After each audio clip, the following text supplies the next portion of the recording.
Welcome to Vet with a Mic, content driven by Veterans Issues. So today's episode is with Jay, a United States naval officer who's doing a lot of cool things out there in the veteran community. Although technically still in the uniform, Jay has founded the Act Now education organization. And this is a really cool project that has tons of resources out there available for people who are either still in the uniform, who are veterans, or even spouses and dependents.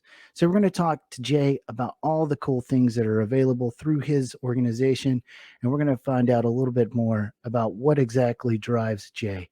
So, without further ado, enjoy. Some folks will like you and some that just won't. Some that stay real and some that just don't. Trying to fit in will only take you so far. You'll never find home trying to change who you are. So don't spend your whole life trying to be what you ain't. Can't hide your heart with a new coat of paint. You think they'll accept you, I promise they can't. So just be who you are, forget what they think. So just be who you are and forget what they think. So, hey, Jay, how you doing today, buddy? Doing good, Ryan. How you doing? Man, I cannot complain at all. Of course, it gets a little harder to say that the closer we get to Friday, right? Yeah. But Well, technically it's not Friday today, so oh, yeah. that's right, because you are overseas currently, so we are having to go through a couple different time zones to talk to you today. So we appreciate you stopping by and having a nice little chat with us. Absolutely. I'm glad to be here. Yeah, so let's talk about Act Now education. So I have done a little bit of my normal little research on my guests, and I saw that there was like 20,000 members on Facebook for the group for the Act Now education. And of course, my buddy KP from the Morning Formation podcast, he's affiliated in some way. So I don't know if that's a win or a loss for you. So Definitely a plus. Definitely a plus. He has a lot of value to the team. yeah, KP's a great guy. Of course, he's on the officer side of the house, just like yourself. So we'll have to cut you a little bit of slack, right? So let's talk a little bit about Act Now. How did you kind of start conceptualizing Act Now education? Because it's quite impressive the way that you have grown that brand to the heights in which you have, especially since you have a full-time job still going at the same time. You're still a naval officer right now. Yes, and I got many side hustles. But yeah, so Act Now, that concept of it, right, is what you see for the Facebook side of the house, that audience, that grew that over 2 years. But Act Now, the original concept was developed maybe about 12 years ago. It's really mainly to address some of the things that I was thinking about as I wanted to transition out of the military. And I identified, there's some gaps that I have, right? If I want to be able to be gainfully employed, I had a security clearance, right? And so I knew I had that, but I didn't have any certifications. I didn't have any degree. So I was like, what can I do to kind of help prepare myself for that transition, since I'm getting close to that 10-year mark? Sure. And I don't want to wait to the last moment. And I had this, when I joined, I had these dreams of grandeur. Like, I'm going to do this, I'm going to do that. I'm going to have this many, I'm going to knock out my degree. I'm going to be able to do this and that. And life just takes place. Sure. And so I got to a point where was like, if I want to take this seriously, I need to figure out what resources are available to me and how can I utilize those resources to help me find opportunities. And so that's where Act Now started. I ended up realizing, knocking out 17 certifications within a year and a half. And then, knocking out my associate's degree and then getting into a bachelor's degree program. But I realized a lot of that information, I was like, if this is available, what else is available? I might as well stay in the Navy because, I might be able to find more things that can help me learn, me grow. And I'm glad I did, because that's exactly what happened. And then I started, providing for this presentation of a few slides to folks that were transitioning, and it made a difference and it made an impact. And so from there, Act Now is reverberated throughout the Navy. Like, anywhere I go, I talk about, resources. And so growing it slowly over the years, to where I was even awarded the Spirit of Bob Hope Award for helping people, identify their educational goals and dreams and milestones. To now what it is mainly for being able to provide that in the wider audience, to military spouses, veterans, reservists, active duty. So we're just out here trying to help as best as possible. And it starts with, helping people understand what is really out there for them, what accesses or resources they can utilize. Yeah, I'm glad you mentioned that. First of all, I would just want to say that you were prior enlisted, so there is some hope for you yet, right? But got all the Mustangs out there, LDO. So, but I wanted to say this, I don't know what the exact figures are, but most veterans don't end up going to the university. There may be a whole host of reasons why that happens. Maybe it's a cultural divide. They feel, well, what do I want to go back to the university for and sit around a bunch of kids? Like, what do they have to offer me in my growth and development as a person? But I do think that there are just tons of resources that are on the table that veterans either don't utilize because they don't know, or they don't utilize because they don't know what to do, right? Yes. And those two things are major barriers to life after the uniform, because there's just so much out there for us, but nobody seems to know where the place to start is. Is that where ACT Now kind of began, is just starting to point people in the direction of where they need to start first? Absolutely, because essentially what we have done is we've put together a list. There's over 40,000 different military-friendly organizations that provide resources for the military community, right? So what we started identifying was some key ones that were vetted through the organization to be able to share, put out there, and promote. We don't make any money, and we don't, charge anybody anything. This is just really because we have a group of folks that are veterans, a group of folks that are active duty that want to make an impact and help, our fellow service members in the military community, military spouses as well.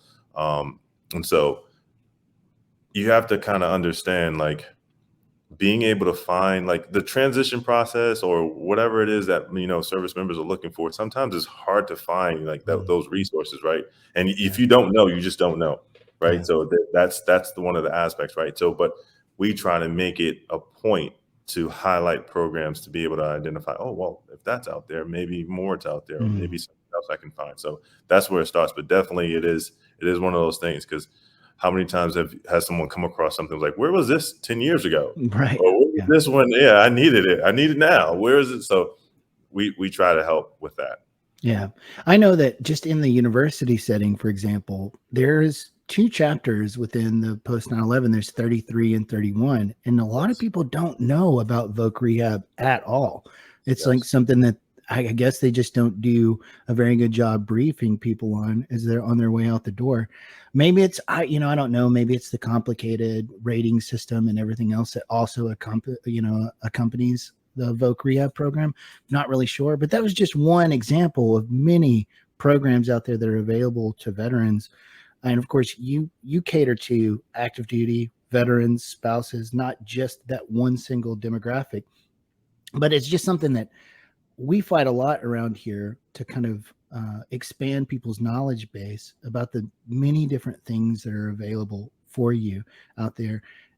We mainly talk about the VA because the VA is such a big part of transition, but I can get, my head will start to swim looking at all the different programs that are out there available that are from nonprofits or from just different types of organizations. So I know that there are plenty of, let's just say, choice fatigue out there for people. Yeah. I guess that's the best way of kind of describing it, is there's just so many options that it's almost overwhelming. Yeah. So let's talk a little bit about some of those phone calls that you received, because this is one of the things that you and I were talking about before we started recording. Although you haven't gone through the transition yourself yet, in which we can talk about why you chose to stay in, because that's interesting to me. But let's talk about some of the things that you hear a lot from people who are in the midst of transiting through the great divide that is transition. Okay, I might need my background music for this one. Oh, okay, all right. The thing is, I didn't even put it on this time. Wow, look at that. I must have been zoned out. There you go. Okay, so all right, so Jay's requesting it. out there in the listenership. So here we go. Ready? Yeah, here we go. There we go. There we go. We got to set the mood, right? So I've been doing one-on-one coaching for quite some time and speaking to a lot of folks about their transition process, right? Having or understanding different resources gives me the ability to be able to speak to people on a more personal, customizable level where I'm like, hey, maybe you should look at this program. Maybe you should look at this program. Or tell me what your gripes, your issues, what are your worries, what your fears. And so collectively, when I speak to folks, right, most of the time, service members that are transitioning, they don't really think too much about the transition aspect until they get there, right? And then by that time, the worries, the fears, what's it going to look like? I haven't interviewed in 20 years. How do I prepare for an interview? So I don't mean to interrupt your flow there, but I have a theory about that. And you tell me if this is something. We spend in the uniform so much of our time fixated on the future, what we're going to do at the next duty station, what we're going to do at the next leave period, what we're going to do when we get out, that we just tend to live in that future tense. And then whenever the future becomes now, it just hits us like a ton of bricks. And now that normal, let's just say, coping mechanism that we use to deal with in the uniform, because what's the old saying? I can do anything for 2 years, right? That now is kind of taken from us because the future is now. Yeah. No, absolutely. I think that's definitely a point to it. And I see that point, and I'll raise you this one. The other aspect of that, right, is when you are in the military, you're taught to be a leader. And that's what your kind of goal is, right? To build, hey, you're going to be the next leader. You're going to be the next person that kind of guides the forces on what they should do, how they should do it, right? And so you join as an individual and you become a part of that team. And then you become a leader sometime within your career, right? And then you lead so many folks, or, you know, you're part of that environment, that team environment, that you do that for years on end. And then when you get to the transition point, it's focused back on you. And we don't know how to do that. Right. Like, yeah. You go from that mentality of saying, okay, yeah, you know, my guys are doing this, my guys are doing that, or I can't leave my guys behind, or, you know, who's going to do this job? And then you start to looking at, okay, I got maybe a year or 2 years left. What do I do? Yeah. Do I focus back on me? Right. How do I do that? I don't know how to do that. I mean, going in, and don't get me wrong, I'm not trying to knock TAPS, but a class is not really going to prepare you for what your next chapter looks like. No, right? not at all. Yeah. Yeah, you have to kind of have a good understanding. And that's why I said, I definitely think, yeah, your point is correct. But there's also a lot of other factors with it. And a transition is a mindset, right? Some people enjoy that process, but for the most part, I've seen a lot of people more stressed, nervous, fear, and that's perfectly fine. And that's natural. Even for me, I haven't transitioned just yet, but those thoughts are there, right? Right. Yeah. You just have to be able to plan accordingly, and then identify what that looks like. Yeah. And a lot of people are just unaware of how to do that. How do I stand for a resume? How do I prepare for an interview? What do I say? How do I demilitarize myself, right? Because if I go talk to somebody, I'm talking about my ESWAS pin or my EXW pin or my, my warfare devices or anything of that nature, they're not going to understand what which is not relatable at all. No, it's not. And so there's something that just immediately kind of popped up in my head whenever you were talking is, Jenna, the millennial veteran, and I, in our episode together, we talked about this grieving period that happens the 1 to 2 years after transition, in which you almost have a little bit of resentment, a little bit of contempt towards anything military related, right? And I think that this is a necessary part. To your point, is this is the part where you have to start thinking, who the hell am I now, absent of the uniform and the military culture? Yeah. And so it's almost a natural part of that processing to just go, ugh, right? I'm pulling away from this identity to kind of cultivate and form a new person outside of the uniform. And that's where I think the veteran identity really starts to tag in there, is because you're straddling both worlds. You're the civilian now, but you have served. And I actually relate more to the fact that I have served than I did while I was in the uniform. So it's a really powerful thing to come to fruition or to recognize in your life whenever you realize, man, I actually really dig being a veteran versus being a service member. There's just all this autonomy that I can have. I can do self-exploration and figure out what I enjoy, what the things that I like to do with my spare time. Oh yeah, by the way, there's such a thing as spare time. Yeah. Yes. Right. Yeah. No, absolutely. Another point to that is, and that's very unique, that because I've never thought about it that way, right? That grieving period, and I would have to think, what's the next period, right? Because when you see veterans, and they're looking for that sense of community, they go to work for his job, and they're enjoying it. They're going to be part of a team, but the connection is not there, like it was in the military, right? People come from all different types of walks of life, right? And they have different ways of coming to the company. But you know that from your military career, anywhere you get assigned, those folks went through boot camp. Yeah. You might have bands, right? But you guys all have something in common. Yeah, there's a cohesive structure. Yeah, absolutely. Exactly. You might have a horrible job, but you have some great people that you're working with that make it doable, right? Sure. And so those bonds help, kind of formulate the way you think, the way you see things. And then when you transition out of the military, you're looking for those opportunities in the civilian sector, it's not the same thing. So then you feel like there's a piece of you that's gone, and you're seeking and you're searching for that. And that's why I highly recommend folks to join like different veteran communities. Yeah.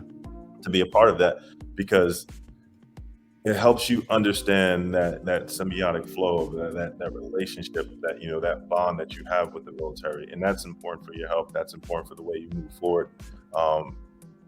Just because everything that the military gives you, those foundational platforms or that foundational understanding is crucial. Yeah. So that's what I say, like after that grieving part, I would have to come up with a name for that missing period. But essentially when you want to be a part of that camaraderie, because I've been able to take advantage of the programs, the veteran programs now, right? And so it's different for me. So I'm going through my naval career, and I'm finding people or connecting with people that are veterans, and I'm like, man, this is solid. This is it is right here. And to be honest, like some of the folks that I've dealt with in the veteran circle, they push me because they understand. And we push each other, and I formed my own little tribe, right? So I got individuals that we are all wanting each other to succeed, do well, and do great things, and be able to have an impact.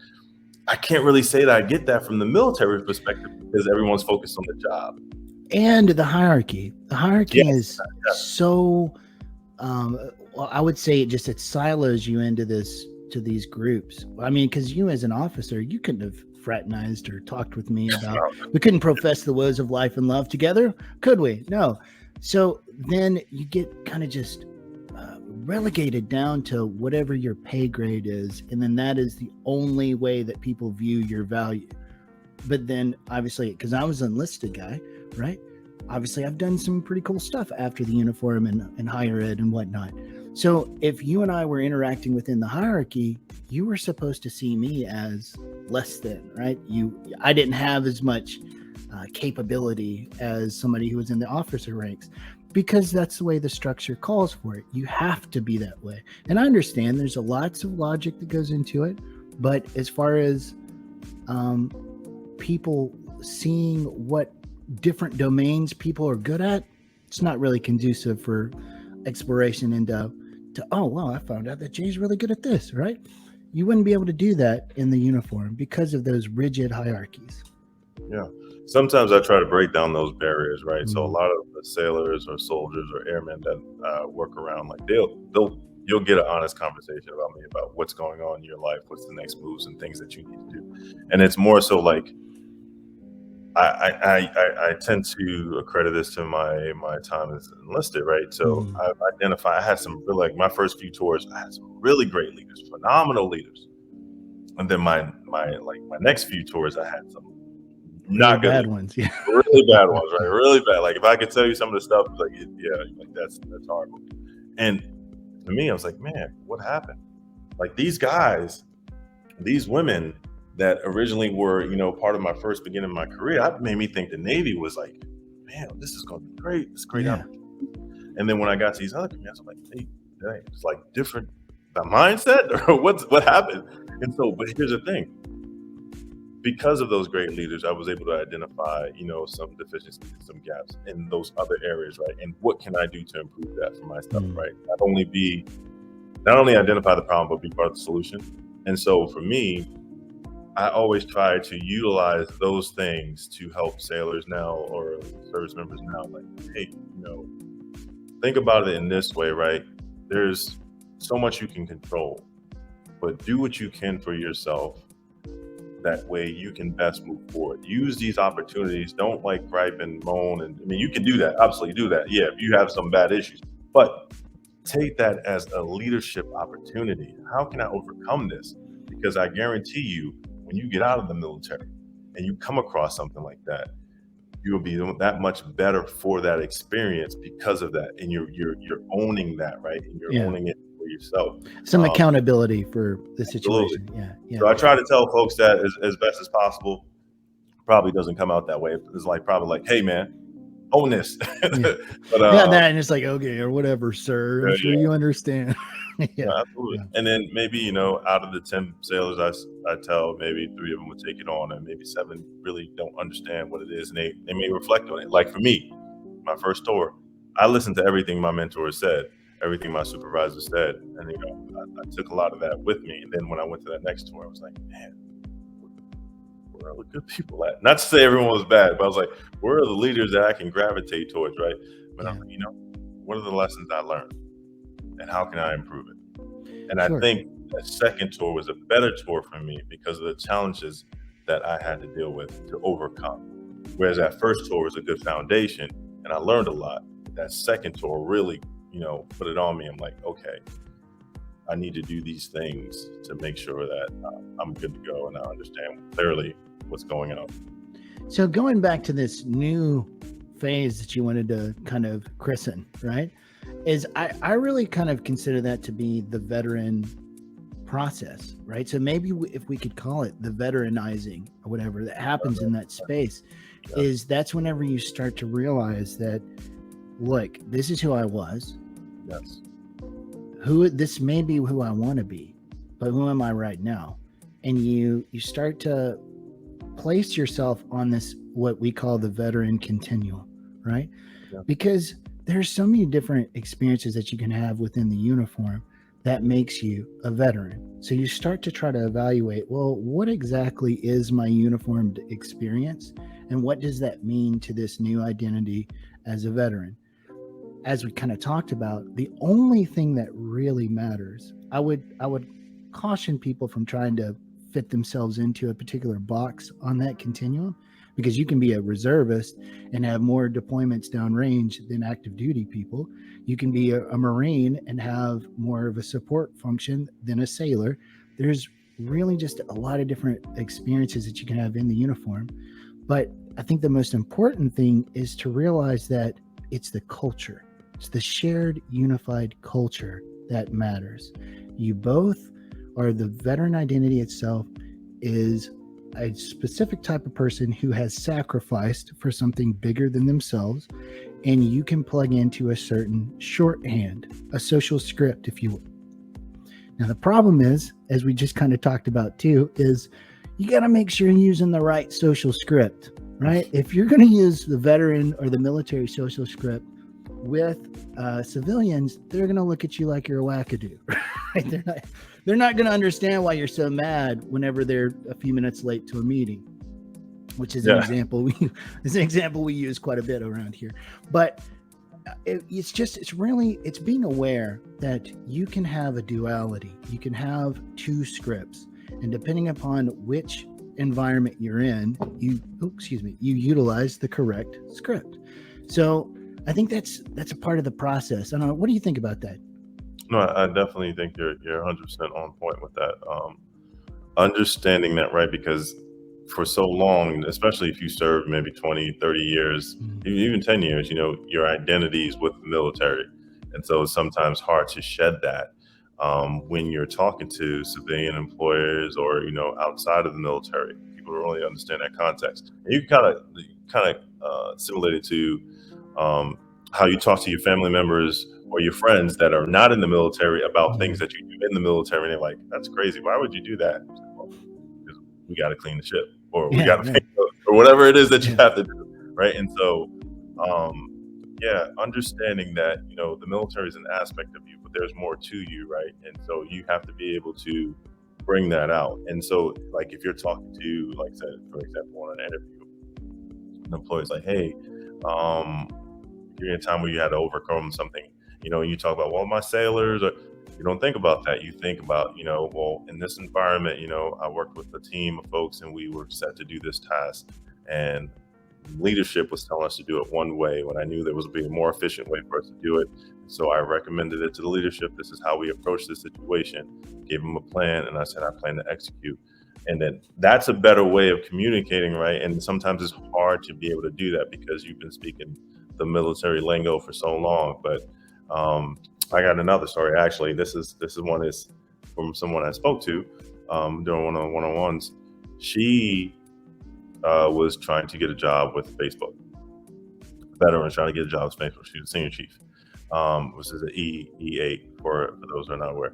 But she was talking about a time where, you know, I guess it was like, when was the time that you had to correct someone from doing something wrong? And then she talked about a time where she had a sailor show up late to watch. And the sailor showed up late and wasn't in appropriate attire. She wasn't in military uniform. And so she addressed the sailor, right? And she's telling the story to a board panel of interviewees. So she's telling them, she's like, you know, I talked to the sailor. I had another chief with me, and we were both talking to the sailor. I said, hey, what's going on? Are you okay? First of all, let me address that. And so the sailor's like, I'm fine. He said, so why are you late?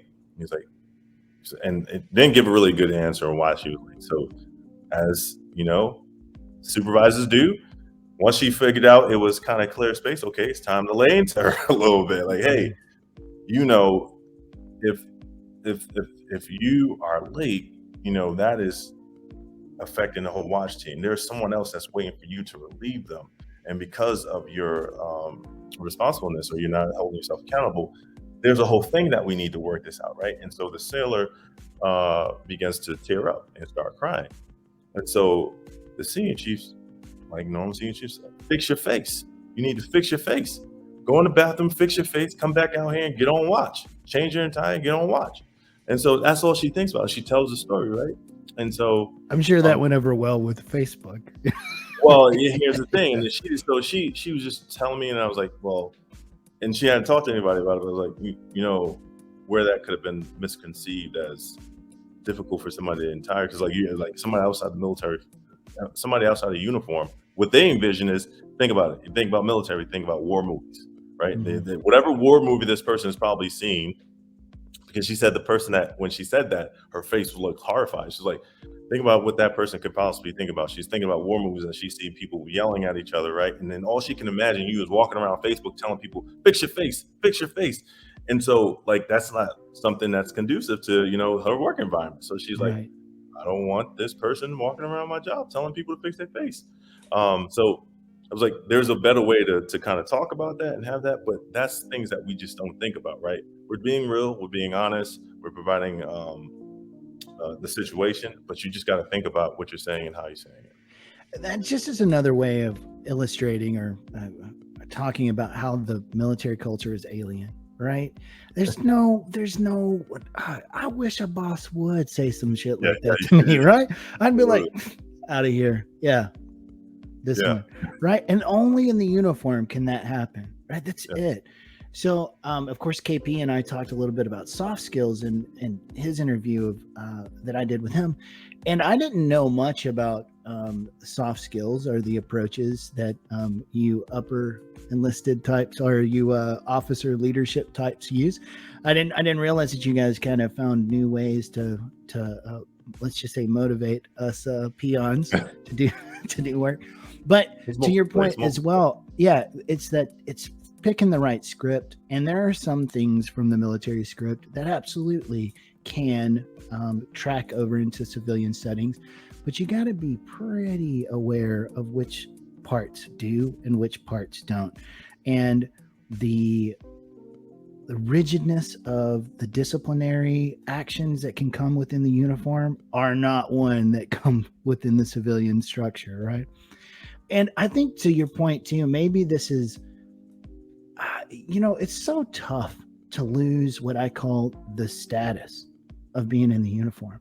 You go from like say you're that senior chief, you're important. You walk down the hall, morning senior, and then you get out and you're just another asshole walking around Walmart.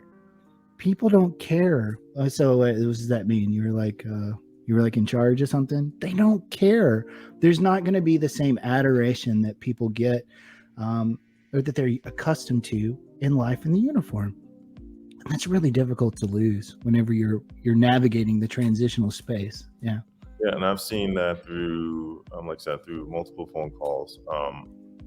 Most junior enlisted folks have an easy time transitioning out the military because they're flexible and adaptable, and their rank is not what they hang themselves on. Mm-hmm. Whereas folks I've spoken to that have been 05s, 06s, E7s, E8s, E9s, it's been more difficult for them to kind of realize that, right? And so you show up to work, you got your chest full of chest candy, your medals, your ribbons and stuff, right? And so people know your experience. Everything is said, like everything, your resume is on you. That's what you're wearing, right? And so when you take that off and you show up into work, you got to prove yourself, right? People don't know.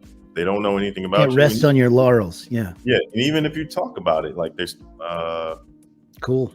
Or you talking about what? Cool story, bro. Yeah. Yeah. What's that? Like, so you have to understand what aspects or values about you, that are unique, that can help be a part of the team, right? And when you're talking to anybody about that, you want to just key on that. And even if you don't know, like say you don't know, I have no clue what I provide or what added value. Talk to the people that are around you currently now. Like for me, I will go talk to my junior sailors. Hey, what are some aspects about me that you think are really good, and what's some ones that you think I really need to improve on? That way I can take that information and I can present that to anybody. Like, okay, these are my strengths and these are my weaknesses. Do you think that they're giving you accurate feedback though? Oh, my guys do. Yeah. Well, you must have cultivated a bit of trust then before that. Oh yeah, absolutely. I mean, there wouldn't be reprisal for you saying, "Let me just list off all the ways you're messing up." Yeah. No, but but I hold them accountable, and I have a culture where they help ask them to do the same thing. So, but John, to me, Jay, that's the very thing. Yeah, that is an alien within the culture. That's an aberration. It's not necessarily something that I saw at my time in the uniform. Matter of fact, it was very much so like, you better not say anything when they ask for feedback. Just go, things are great. You're swell. Yeah. Oh yeah. But like I said, like it's different, right? Because you're investing in your people. I can't act like I'm a chief anymore. So I can't be like down to earth, everything. But I do provide some clear expectation management when I'm talking to my guys. Like, look, I'm going to ask you to do a lot of things, and most of that stuff is going to be challenging to you. The reason I'm asking you to do is because it involves growth. I don't want you to be comfortable. I don't want to be comfortable because we don't learn in comfort. It does take, some initiative, take work, and lean in to kind of get good at what we're doing. And so what I'm going to provide you is the honest truth on where I see you're at. If you think you're an awesome person and, you're doing great things and you're not, I'm going to let you know. But it's the same thing for me. If you see that I'm doing something, because it's just backup, right? You want me to be there for you in your corner. It's the same thing I expect of you. And I don't ask anything else other than that, right? And so I kind of look at working at being the leader that I would want myself as a junior sailor to come across, right? And so I try to establish those relationships with the folks I work with. Sometimes it's great, sometimes it's not. Sometimes I get, some that are just not in my control, and I try to do my best with those folks. But you will get the business. I'm just letting you know. Hey, look, at the end of the day, we're here to do a job. We're here to do it correctly, and we try to do it as best as we possibly can. If you're not pulling your weight, I'm going to help you try to identify what's the issues and then work with you from there. But yeah, it does take some trust, team building, trust. It takes, some people to know that you're genuine and sincere about what you're trying to do. And I think that's the biggest thing, right? I don't think myself as any better than anybody else. I put my clothes on the same way as anyone else. I come to work just like anyone else. And so I know the value in people, right? And so my sailors are willing to do things or go after things or lead in a little bit more than most because I instill that confidence. I'm like, I believe in what you can do. I know what your capabilities are, so I trust in your judgment. I will verify it. I will go behind and make sure everything is good to go, so you have that back end support. But yeah, I trust you to make it happen. And so it's an important thing. And I think those things also transition to the civilian sector as well, right? And so understanding that what key things about your leadership style is beneficial and what's not. And like I said, it took me a while to get to this point, and not to say I was like this in day one, because, like I said, I had a couple of transitions, right? Enlisted to chief, and once I became a chief, switch over to officers. So there was a lot of, conflict in the way that I approach things, right? I've had people, and I tell people, call me out when you see it. When I was a first officer, for my first 2 years, I had my chiefs like, hey, Jay, you're acting like a chief. Oh, Roger that. I need to chill out. Oh, Lord. Yeah. Step it back, right? And so, I mean, it's that, right? It's a process. Yeah. So let's talk about some of the things that are available on Act Now Education as well, because I think that's one of the things, going back to the overwhelming amount of choices that are out there. Now, I saw that there was like an IT cert or something that you could do, and there was was it cybersecurity? There was just a ton of different. So what are the top programs that you see a lot of people, all 20,000 of them? What do you see the most people utilizing? So right now, what people utilize is we are partnered with Coursera, and so we provide free certifications and 7,000 courses, and we have access to that. So if you're a veteran, you're a military spouse, you're a transition service member, or a reservist, definitely sign up for this program. If you're active duty, as long as you're like a year with it transitioning, or you're on the Act Now team as a volunteer, you can get an account as well. But essentially, having these free resources available, that's like the number one thing, because essentially you can upskill, right? You don't necessarily have to go to school or college. It's good to have that, right? And it's important to make sure that you're following a trajectory or a path line to whatever job you want. But if you don't have time, there are other means, right? And so Coursera is one of them. Another great program, there's a couple, like I would say, I'm gonna give you the transition blueprint, I call it, right? So the first thing you need to do is find out, you need to find a mentor. I'm a stoic, so I'm a big advocate of that as well. Like, find somebody who's doing something that you want to do and orient yourself in their direction. Yeah, absolutely. It'll give you more data points on how to get there, and it'll provide a little bit more clarity, right? So that you're not just shooting from the hip. A lot of people want to do project management or HR, have no clue about what exactly they're getting into. They just know that they heard it from someone else, and it's like, yeah, that's something. It's a hot field. That's what I want to do. Yeah. Yeah. But so the best way to do that, right? And there's two programs, Veterati and ACP. Veterati is a program that allows you to speak to a mentor one-on-one. You just do a quick search, right? You sign up, you type in whatever the keyword search is. So if you want to do cybersecurity, you type in cybersecurity. They'll provide you a list of mentors that's their focus. You speak to them, you set up a call, it's an hour call, and say, hey, can you kind of tell me about your job and what's the things that, involve in the day-to-day? Can you tell me about some recommendations that you think I should work on, and things that actually can help me get closer to that mark, right? And then you do that, right? And once you kind of identify exactly where you want to be and what job or career fit you want to go to, then you reach out to ACP, American Corporate Partners, and you get a mentor for 12 months in that field, located in the same state that you want to be in or the same state that you're currently in. And the reason I say that is because if you're transitioning in Florida, right, you want to have networking in Florida. We don't do really good at networking. Well, at least from what I've seen, there's networking kind of is like an afterthought. When majority of the folks that get out, they get jobs from their network. So yeah. Show you that you network early.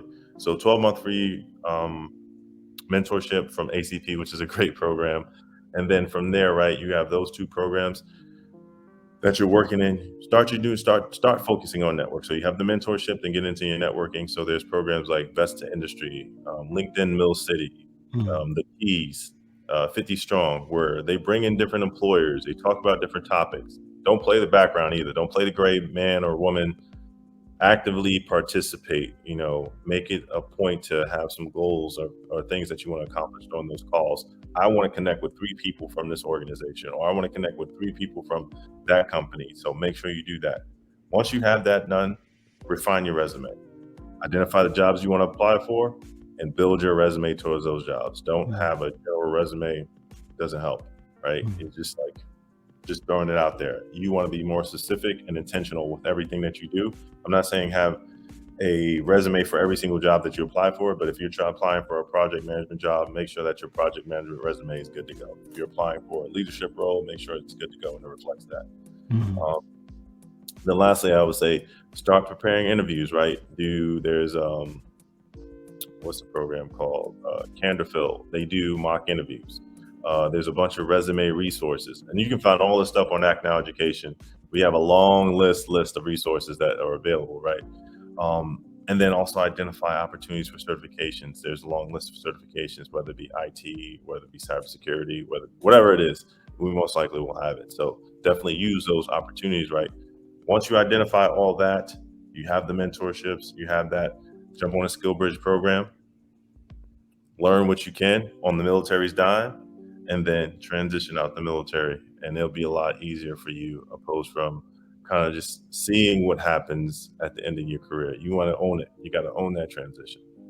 So most of the time, whenever I would be in academic settings and I'm talking to vets, right, they were like, man, I hate this. I don't need to take this class. I don't need to take this class. What does this have to do with what I want to be when I grow up? You know, those kind of conversations you have. Although I probably was the odd bird. I liked going to like the art history course. I was like, man, I enjoy this. But I get their point. So tell me, with the courses and the certificates that you can, or certifications that you can achieve through Act Now Education, what's the benefit? Does it lead to a particular career or a job placement? I mean, is that the back door, so to speak, out of academia, so that you don't actually have to dedicate, 4 years into getting a bachelor's degree if you can get these certificates to show that you have a certain degree of competence within a particular field? I would say so there's a couple of ways to consider this, right? But the bachelor's degree is like the new high school diploma. Everyone has it. So if you are trying to go down a certain path, like especially if you're trying to go down the tech path, it is good to learn a formal education. The thing about education is everyone teaches different. What you'll learn at one school is not what you'll learn at another, right? Just make sure you're only accredited. But there's a very difference between that, right? So that's where that learning and development is kind of different. But if you went to get a certification, across the board, it's the same. Right? So they know, the company that you may be trying to work for knows that you have the basic knowledge to kind of get in the door. Your education, as far as your degree, helps you have a further breadth of knowledge. Yeah, it's more like well-rounded. Yeah. Right. Yeah. And then everything that you learn from school and everything that you learn from CERT may not be exactly what you do at your job. They just want to see you have the propensity to be a good learner in that environment to be able to do the job, right? And the tenacity too. That's another thing too. Like just finishing the degree, it takes a lot of gas in the tank to just finish the degree. And I think that is one of the things that's undersold. It's just there is so much just completing a task every day, every week, on time, across time. There is something that says something about your character and what type of person you are to an employer, that you're able to just endure the grind, so to speak. Yeah. And like I said, education is an aspect of that, but the way that certifications help you and classes help you, like take this for example, right? Say you're interested in becoming, getting a job doing coding. You don't have any background in coding, right? So that's not something that you want to list on your resume because you don't have experience. You can take a Coursera course in Python, which is a coding language, and you can go through the course. Can you now put that on your resume? Absolutely. Are you going to say you're an expert? No, you're not. But you're going to say that you are learning a language and it has to do with Python. That way, when the employers see that, oh, okay, he's doing Python, or he's doing Java. So it does help in an aspect, right? It arms you with an opportunity that may not have been there. You just have to be a lifelong learner and take advantage of those opportunities, and know what works best for you, right? The reason I love learning and the reason I love everything about education is because it's helped me more than not tell me what I don't like than what I like. Like, so I've learned okay, this is not for me. I'm not a coder. I mean, I could do it, but I don't necessarily enjoy this. But I do like, cloud computing, or I do like data science. So I'm going to lean more into that direction. So it's just kind of helps you. That is important. And I can't really, I mean, I had to learn things that I thought that I would want to do. And then I realized real quick, that was a valuable lesson. Like, Yes. because figuring that out just levels so much of your options, I guess you'd say. Just like I thought originally I wanted to be a provider, like to counsel people, like be a counselor, right? And then so I started going through counseling training and I was like, you know what, I don't want to do this at all. This is not what I really want to do. Come to find out I was more in the research side of the house when it comes to you know, the mental health field. But that was a really watershed moment for me. And I remember feeling just trying to shove myself into this, like I was a square peg trying to go into this round hole. And I was like, this just doesn't feel like me. And I did the program for about a year. Look, it was hell, but man, was that a great perspective to have. It's so refreshing to know what you aren't or what you don't want to be, what you're maybe not so suited for, versus it just liberates you. And that's something that I think maybe in the military culture, maybe in the American culture generally, we don't really find good ways to frame our failures, if you call it that, into positive light. Because that was essentially, I made the wrong decision, but I was able to course correct off of that valuable information that I figured out by taking that chance and, you know, and going forward within a particular decision. That was a valuable life lesson to have. And I hate that sometimes within our culture, maybe the veteran culture specifically, we're so afraid to fail or to make the wrong decision that it keeps us from making decisions. Yeah, it's okay to make the wrong decision. You can course correct. And that figuring out, as you just said, figuring out that you don't like to do something is just a valuable perspective to have. And absolutely. And so we're clear, like failure is a part of success. Show me someone that fell when they try to succeed something. Like, you're not always going to be successful, right? Mm-hmm. You might fail, 50 times, but it takes one time to be successful, right? So understanding that, like, and I was in the same boat, right? I was like, yeah, electrical engineering, that's where I want to be at. Until I looked at calculus, I was like, no. That's funny. Biology was the same thing for me. They wanted me to take calc for biology, and I was like, what? This is like organic chem maybe, but calc, come on. No, but I mean, it makes sense for the position, right? And then for that job role. But here's the other thing to look at, right? Think about all the college students that end up changing their major because they realize it's not for me. Yeah. And so understanding what's not for you is also part of the learning process, getting to know you at a deeper level. These are the things I like. These are the things I don't like. I would have never known if, like I said, I don't know how long it would probably took me. If I didn't have key mentors in my career to kind of course correct me, because like when I first started, but within the first few years, so if someone would say, hey, you be starting your own business and you'll be doing this, and you have like, no, I'm not doing that. That's crazy. I couldn't envision myself being a business owner. I couldn't envision myself running a company or anything like that. I was like, no, I'm just going to get a nice paycheck and work for somebody, right? And then what hit me in the midst of my career, I was like, I'm working 8 hours for someone else. How many hours am I working for myself? So I started focusing on my own development, spending 3 hours a day on my own development. Okay, 8 hours, you got this, DOD. Now I'm going to get 3 hours for myself and then see where it comes from. And then from that, one of my mentors was like, maybe you should look into this. I thought about it, and it's just changed my trajectory, right? Now I know that this is a passion of mine, helping people, being a part of the solution, and then also developing business development. Where would I have learned that, right? And so, like, if I would have had my way 10 years ago, 15 years ago, I'd probably be, I don't know. I miserable. Yeah, it is, right? And so we learn and we adapt, but understanding failure is part of success, and understanding that, maybe what you think of or what you're thinking, it's a good starting point, but you got to learn yourself, right? And that goes to your transition. Once you're trying to identify who you are behind the military, after the military, you have to know yourself. Yeah. What are you doing with that free time? And to your point, I think this is a really vital aspect that those out there listening, a marker of intelligence is an ability to integrate new information. All right.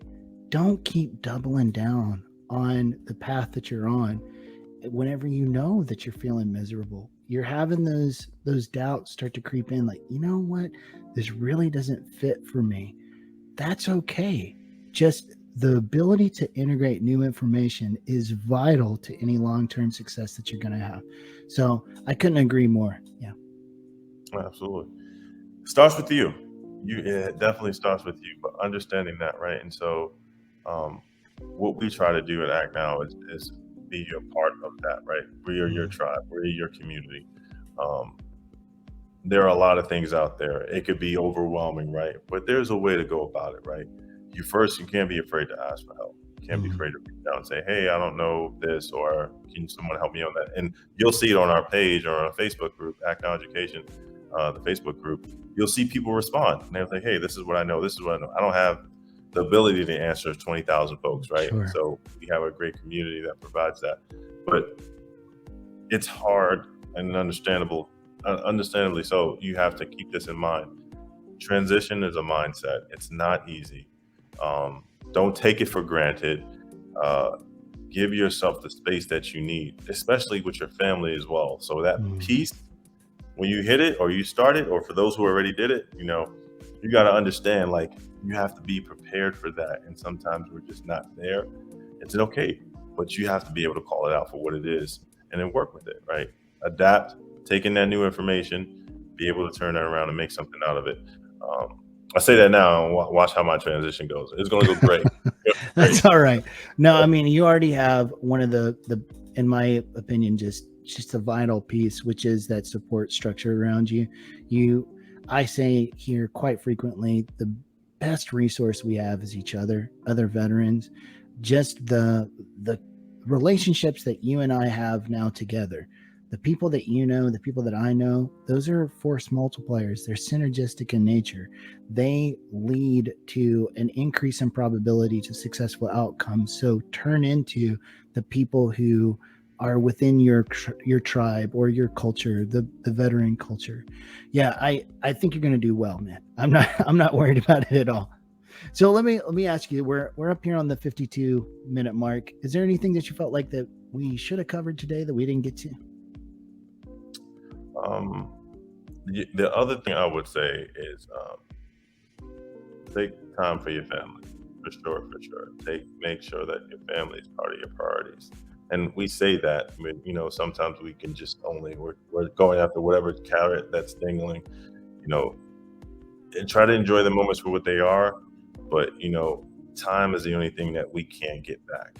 It's another Stoic principle you just rattled off there. Yeah. Yeah. So make sure that, whatever you are investing your time in, it's something that's worth it, right? That you prioritize it. And it's important. And that's why I say start with your family, because we just do so much. I've been on multiple deployments, right? And I'm seeing a lot of things, but once I'm done, once this uniform is hung up, I try to do it now, but my family is first. Sure. Yeah. That's well all. said. Well said. And so tell everybody where they can find you. You can find me on LinkedIn, Jay Salters. Definitely connect with me. My network is your network. So if there's somebody I can connect you with, I'll be more than happy to do so. I will ask you probably some tasks or something just to make sure that you're good on it. You're not just randomly, but I'll prepare you for whatever it is. And then you can find us on Facebook or ActNow, www.com, actnow.com, sorry. And just find us on there. Join our Coursera classes, sign up, get your account. And then, so that's where you can find us pretty frequently. I'm accessible. So if you want to reach out to me, you can do a one-on-one call with me or Veterati. And I look forward to it, right? So I'm here to support. My team is here to support. We just want to help people do good things. Fantastic. So if you've enjoyed this conversation with Jay, I know I have, and you feel like somebody in your life would benefit from hearing this story, please do us a favor and spread the good word about the great conversations we're having here on Vet with a Mic. I know that there are plenty of topics out there that you guys really want to get covered here on Vet with a Mic, so please reach out to me on all the social media platforms, or you can reach me directly at ryan@vetwithamic.com, and I will do my best to get those episodes to come to fruition. So as always, however life finds you, hope life finds you well. Till next time.